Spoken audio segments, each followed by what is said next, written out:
Bonjour et bienvenue au Musée du Compagnonnage de Tours. Durant cette visite virtuelle, le musée vous ouvre les portes de sa toute nouvelle exposition temporaire, La Forêt de Notre-Dame, visible dans la salle capitulaire du 27 juin au 6 novembre 2022.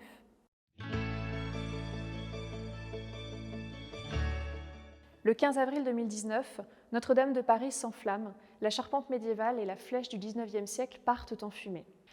Dans le tumulte de l'incendie, les compagnons charpentiers des devoirs ont souhaité rendre hommage à la cathédrale et à leurs ancêtres indiens, constructeurs de la flèche. 3 jeunes aspirants compagnons ont réalisé une maquette époustouflante, inspirée de la forêt disparue. Un chef-d'œuvre, symbole de l'amour des compagnons pour le patrimoine, la préservation et la transmission des savoir-faire. Ils racontent leur aventure dans cette exposition. Elle est également l'occasion de tordre le cou à quelques idées reçues sur le lien entre Notre-Dame et les compagnons. Enfin, elle permettra aux petits comme aux plus grands de s'initier au métier de charpentier et à l'art de la charpente. Je vous souhaite une très belle visite.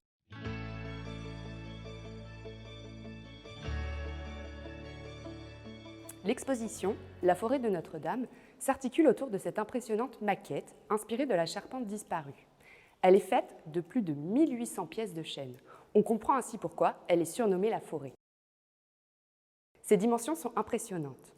En effet, elle mesure un peu plus de 4 mètres de hauteur pour presque 3 mètres de largeur et aura nécessité plus de 3500 heures de travail pour l'ensemble de la réalisation. Cette maquette est un travail de réception. En effet, d'ordinaire, l'aspirant compagnon réalise un tour de France qui s'achève par la réalisation d'une pièce ou d'une maquette qui rassemble l'ensemble des difficultés techniques de son métier. Le choix du sujet est propre à l'aspirant compagnon. La dimension également est déterminée par le projet et l'ambition de chaque individu. Cette maquette prend ici des allures de chef-d'œuvre collectif puisque sont 3 aspirants compagnons, charpentiers des devoirs du Tour de France, Yann Ferrotin, dit Provençal la Sérénité, Valentin Montarolo, Bressan la Confiance et Armand Duménil, Normand l'ami du Tour de France, qui ont travaillé sur une partie de la maquette. Dans l'exposition, vous retrouverez plusieurs vidéos permettant de mieux comprendre ce projet.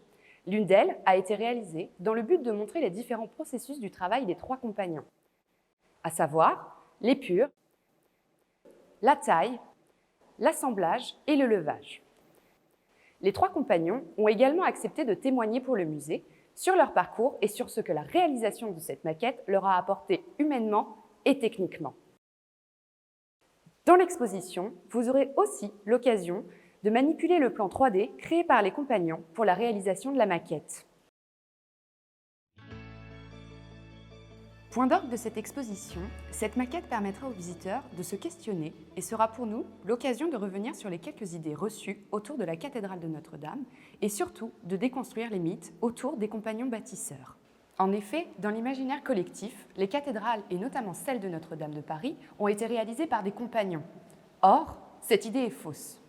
La construction de la cathédrale de Notre-Dame de Paris est initiée par l'évêque Maurice de Sully dès le XIIe siècle. En réalité, la première mention du compagnonnage dans les textes n'apparaît qu'en 1420, soit 2 siècles après la construction des grandes cathédrales gothiques.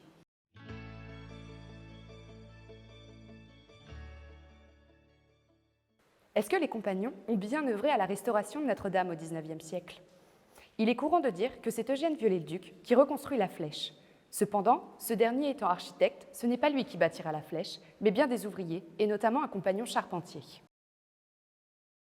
L'exposition s'intéresse également à la manière dont les compagnons seront impliqués ou non dans la restauration de Notre-Dame de Paris. Les contours de cette restauration se précisent d'ailleurs en ce moment même. En grimpant sur cet échafaudage digne d'un chantier du Moyen-Âge, les enfants découvrent un espace spécialement conçu pour eux. L'histoire de cette cathédrale remonte au Moyen-Âge et a depuis traversé les siècles. Est-ce que le charpentier ne fabrique que des charpentes? Les enfants pourront découvrir que ce métier ne s'arrête pas à cette construction. Des bateaux, des ponts, des escaliers peuvent aussi être l'œuvre du charpentier. Et que porte le charpentier lorsqu'il travaille? Pas un simple pantalon, mais un largeau adapté au travail en hauteur. Le charpentier ne s'arrête pas au bois dans ses constructions. Le fer ou le béton sont des matériaux répandus aujourd'hui pour les structures, comme la tour Eiffel où les charpentiers ont travaillé dans l'assemblage de poutres et de pièces métalliques. La réalisation d'une charpente est une succession d'étapes. Ce panneau explique comment le bois va être transformé de l'arbre dans la forêt jusqu'au levage. La manière de faire a-t-elle vraiment changé entre l'époque où les machines n'avaient pas fait leur apparition et aujourd'hui ? Ou qu'est-ce que le débardage ? Venez découvrir avec vos enfants tous ces termes bien spécifiques du métier de charpentier. Comment toutes ces pièces de bois tiennent-elles en place ? Les enfants pourront découvrir les secrets de fabrication d'une charpente en manipulant les assemblages mis à leur disposition et les retrouver ensuite dans la structure de la flèche.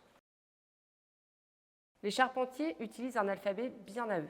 C'est un ensemble de signes gravés sur les poutres et qui servent aux charpentiers en vue de l'assemblage. Pour initier les plus jeunes à cet alphabet, ils pourront aussi manipuler cette ferme en replaçant chaque pièce au bon emplacement.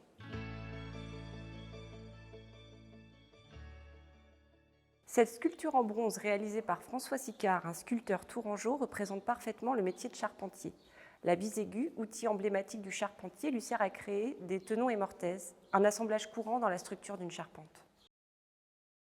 Une multitude d'outils accompagnent le charpentier sur les chantiers. Même si les machines portatives et les machines à commande numérique ont pris place dans les ateliers, il est important de connaître et reconnaître la place de l'outil manuel qui reste toujours très utilisé aujourd'hui. Cette visite virtuelle a été conçue pour vous donner un avant-goût de l'exposition. Nous vous attendons donc nombreuses et nombreux jusqu'au 6 novembre 2022 pour venir la découvrir.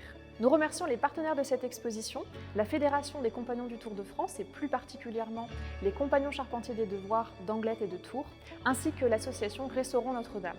Retrouvez toutes les informations pratiques et la programmation culturelle de l'exposition sur notre site internet muséecompagnonnage.fr et sur nos réseaux sociaux.